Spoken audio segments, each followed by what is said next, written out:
Yani şüphesiz kadınları dışlayan bir yaklaşım. Yani orada annenin mikrofonunun kesilmesi Kürt kadınlarına kendi dillerini, kimlikleriyle var olamayacakları, bu alanın dışında oldukları, bütün kamu kurumları dediğimiz sonuçta herkesin ortak buluşabileceği, siyaset yapabileceği, sağlık hizmeti alabileceği, eğitim hizmeti alabileceği alanlar bunlar.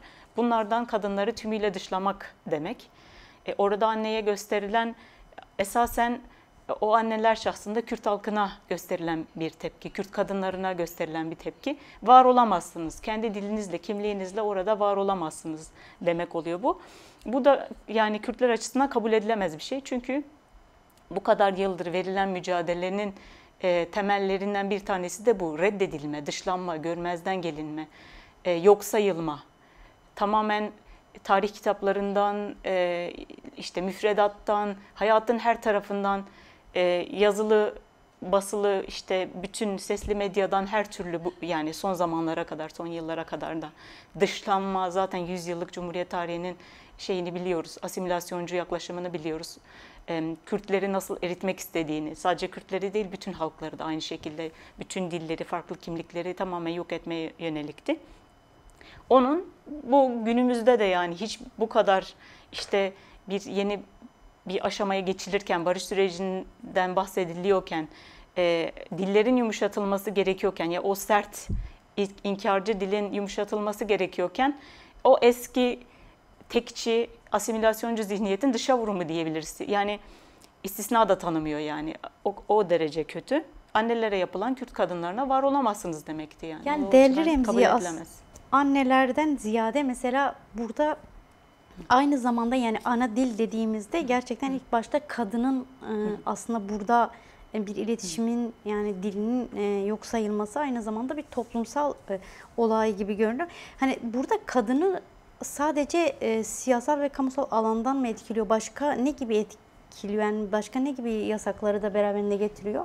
Ya kadını toplum içerisinde de esasen izole edici bir şeyi var. Yani kendi evinizde konuşun, olduğunuz yerde konuşun ama gelip de işte toplumla buluşabileceğiniz, toplumu değişip dönüştürebileceğiniz alanlarda var olmayın demek oluyor. Yani kadının toplumdaki kurucu rolünü biliyoruz. İşte çocuklara dil aktarımı, kültür aktarımı olsun, kimlik aktarımı olsun, hafızanın aktarımı olsun, kadınların rolünü biliyoruz. Toplumdaki oluşturucu temel rollerden birisi. Yani bunun annelik çerçevesinde de değerlendirmek gerekmiyor illaki.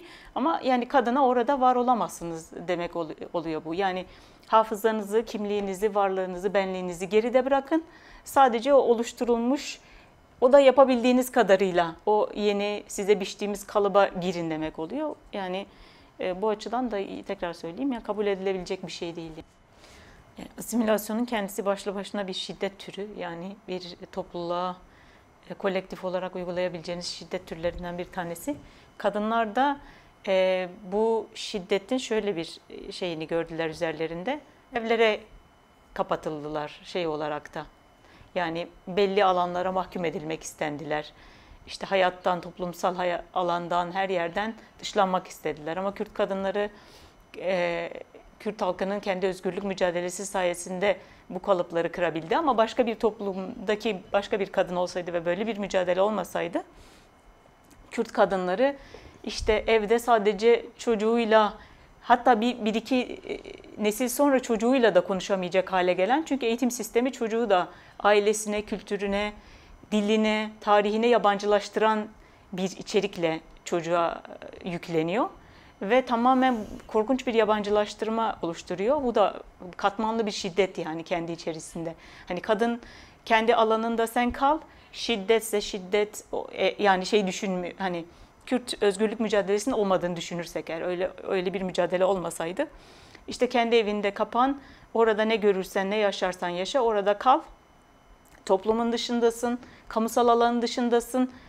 İkinci, üçüncü, dördüncü sınıf falan bile değilsin yani. Böyle bir alana mahkum edilmek istendi ama Kürt Özgürlük Hareketi, Kürtlerin kendi özgürlük mücadeleleri hem kadınlara bu kapıyı açtı hem de Kürt halkına zaten yani kendi kimliğine, tarihine sahip çıkma, o dik duruşu gösterme, halk olarak, millet olarak kendi varlığına sahip çıkma, bununla ilişkili taleplerini daha cesaretle, özgüvenle dillendirme. Ayrıca kendi kurumlarında hani yasaklıyorlar, evet, kamusal alanda, belki mecliste, belki devlet kurumlarında, resmi kademelerde yasaklanıyor ama sen kendi dilini kendi kurumlarında yaşatabilirsin, kendi alanında var edebilirsin ve bunun mücadelesini devam ettirebilirsin ki o duvarları yıkana kadar yani. Kadınlar için de bu böyleydi. Kadına bu mücadele sayesinde kimlik kazandılar diyebilirim. Yani o derece. Çünkü hakikaten eski birkaç kuşak öncesinin şeyini düşünüyorum ya da ilk işte Cumhuriyet'in kurulduğu yıllardaki durumları düşünüyorum. Mesela işte tarihten de bildiğimiz kadarıyla o korkunç baskı ortamında kadını bir alanın dışına kesinlikle adım atmayacak halde tutuyorlardı. Yani bu böyle bir sonuç doğuruyordu diyeyim. Genel olarak Kürt toplumu içinde bu böyle. Yani şahsiyetsizleştirip, kimliksizleştirip başka bir kimliğe entegre ol, öyle var olabilirsin. Onu da bizim çizdiğimiz sınırlar içerisinde var olabilirsin diyordu. Kadına uygulanansa bunun katmerlisiydi yani. Kadının yaşadığı, bunun sonucunda ortaya çıkansa bunun katmerlisiydi. Yani kadının üzerinde kurulmak istenen buydu diyebilirim yani. Siz az önce bir şeye dikkat çektiniz. Yani kadın dil mücadelesiyle Kürt kadın özgürlük mücadelesi birbiriyle bağlantılı mı? Kesinlikle bağlantılı. Ya da nasıl bir bağ var? Kadınlara dilinle var olabilirsin, değerlerinle var olabilirsin, kimliğinle var olabilirsin dedi. Yani zaten kadın özgürlüğü için ayrıca o alanlar açıldı. Bir de kadına olduğun gibi gel ve mücadele et. Yani o değerler senin de değerlerin. Zaten kadınlar, hocamız da hatırlattı. Leyla Zana'nın meclisteki konuşması sonrasında Kürt kadınların öncü rolünü biliyoruz zaten. Geride durmadılar hiçbir şekilde. Ama bu dil açısından da mücadelesini yürütmek için bir kolektif mücadele alanı da doğdu kadın için bu Kürt özgürlük mücadelesinde. Bu kesinlikle kadına inanılmaz imkanlar açtı. Yani başkası olması gerekmeden, kendini reddetmesi gerekmeden tarihiyle, kimliğiyle, varlığıyla, her şeyiyle bir mücadeleye atılma, kendini var etme, orada sözünü söyleme alanı açtı yani kadına, bunu söyleyebilirim. Siz aynı zamanda bir eğitimcisiniz, yani Kürtçe eğitim veriyorsunuz. Şeyi merak ettim, şimdi ana dilinde eğitim alan bir çocukla eğitim almayan bir çocuk arasında nasıl bir fark var? Yani kadına mesela bu tarz etkileri var, ana dilini bilmeyen, ana diliyle eğitim alan bir çocuk. Mesela bu anlamda başarı oranı veya sadece ders konusunda mı başarı oranı gösteriyor, yoksa başka konularda da daha fazla bir başarı oranı var mı? Siz nasıl bakıyorsunuz mesela bu öğrencilik durumunda, bunu gözetlediğinizde mesela ana diliyle konuşanla konuşmayan arasında? Bunu raporlardan biliyorum daha ziyade, Eğitim Sen'in ve diğer sendikaların veya çeşitli kurumların hazırladıkları raporlardan, bugüne kadar yapılan çalışmalardan, kendi tecrübelerimizden de biliyoruz. Yani o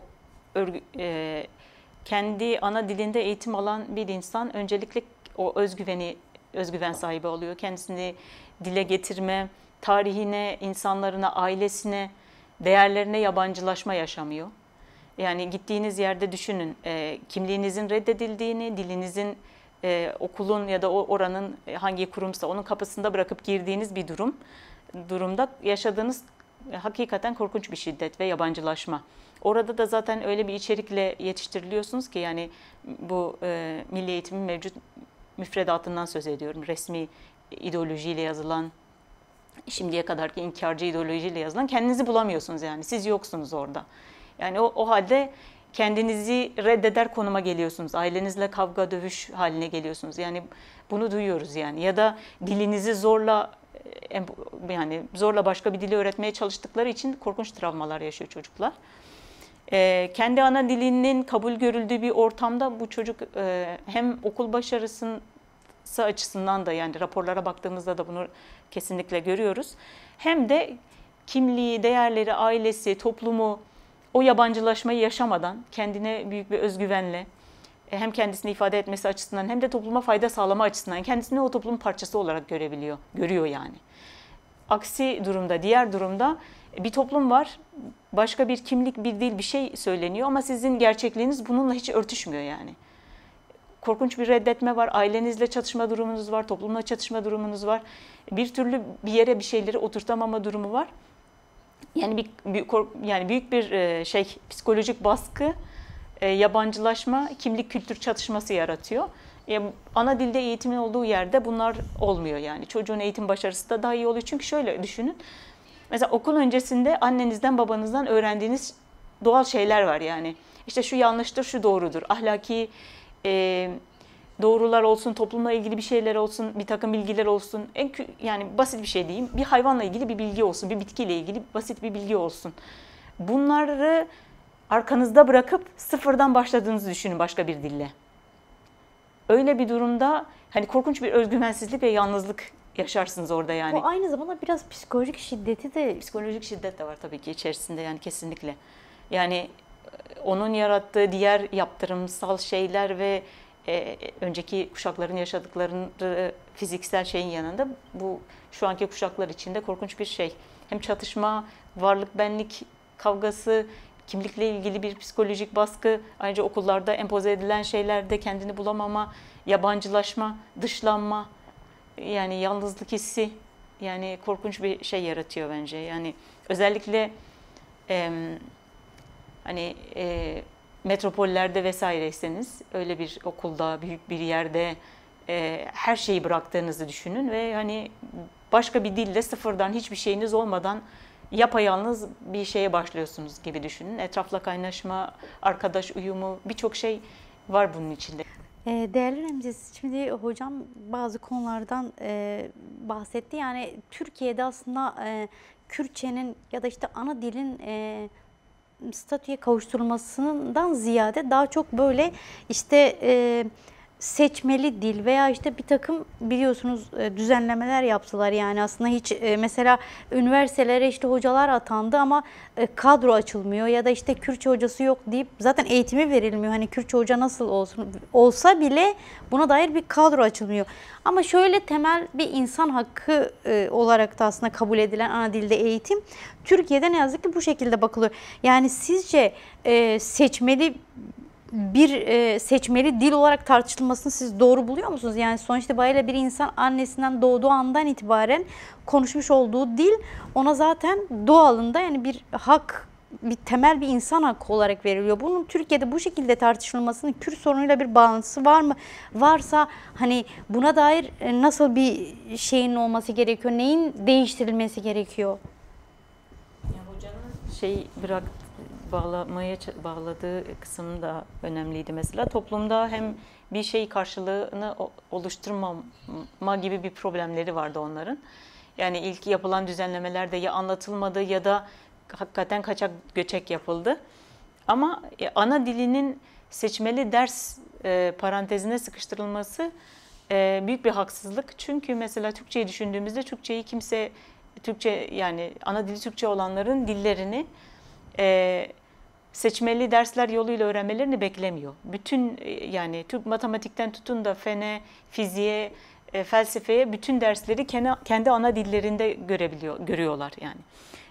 Mantıken düşündüğümüzde yani bunu insan hakkı çerçevesinde ele aldığımızda bütün halkların kendi ana dillerinde benzer hakka sahip olmaları zaten eşit yurttaşlığın bir gereği. Yani eğer kanun önünde eşitlikten bahsetmişti, mesela hoca değinmişti başlangıçta. Yani kağıt üzerinde olduğu hakikaten de bu onun bir göstergesi yani. Neden? Ya Kürtçe veya diğer diller yabancı dil değil ki. Yani hani yabancı dillere uygulanan muamele ya da hani göçmen olarak bir yere gittiniz, bir entegrasyon politikası çerçevesinde yani o anlamda işte yabancı dil gibi bir takım diller görüyorsunuz. Öyle bir durum söz konusu değil ki. Yani Kürtler de kendi ana dillerinde eğitim alabilmeliler. Hani Türkçe'ye sağlanan bütün imkanlar niçin Kürtlere sağlanmıyor ya da niçin Bilaz'a, Çerkez'e sağlanmıyor yani diğer dilleri de düşündüğümüzde. O sebeple yani haksız buluyorum. Yani bu çerçeveye sıkıştırılmasını haksız buluyorum. O dönem için belki başlangıç adımları bunlar atıldı yani ama arkası gelmeliydi. Ya da işte üniversitelerde bölümler açıldı. Bunlar atıl kalmamalıydı yani. Kadrolar açılmalıydı. Sayıyla 1-2 gibi sayılarla bahsediyorlar yani açılan kadroları. Şimdiye kadarkileri hani o civarlara gelmiş olsa bile mesela hala İstanbul gibi bir metropolde işte Kürtlerin yoğun olduğu Esenyurt gibi yerleri düşündüğümüzde görüyoruz. Açılmıyor dersler yani. Fiiliyatta hem müdürler üzerinde baskılar var hem de seçmeli ders olduğunda o katalogda bir sürü ders var.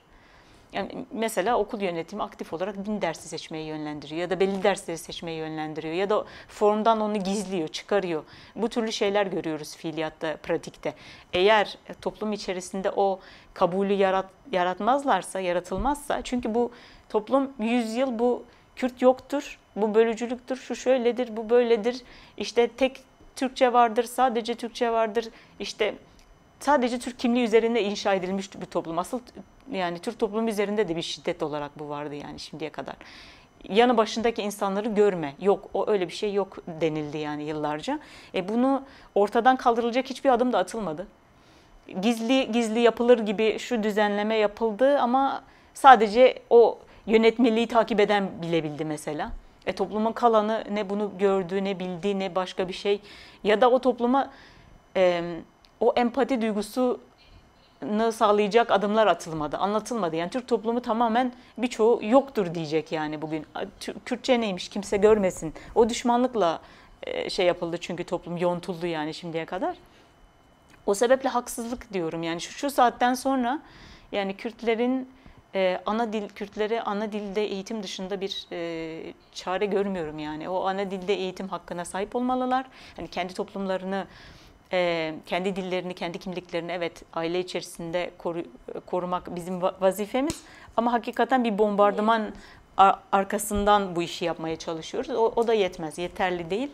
Bir dil eğitimle desteklenmedikçe, o statüye sahip olmadıkça bir yere varması ya da varlığını devam ettirmesi çok zor. Yani ölüme mahkum gibi düşünebiliriz. O yüzden de mesela anayasanın o 42. maddesinin kaldırılması, yani yasaklayıcı maddelerin kaldırılması, başlangıç düzenlemelerinin yapılması. Çünkü bunlar doğrudan size bir ana dil atıyor yani. Türkçe dışında hiçbir dil ana dil olarak okutulamaz diyor mesela. Başlangıçta böyle bir yasakla başlıyor.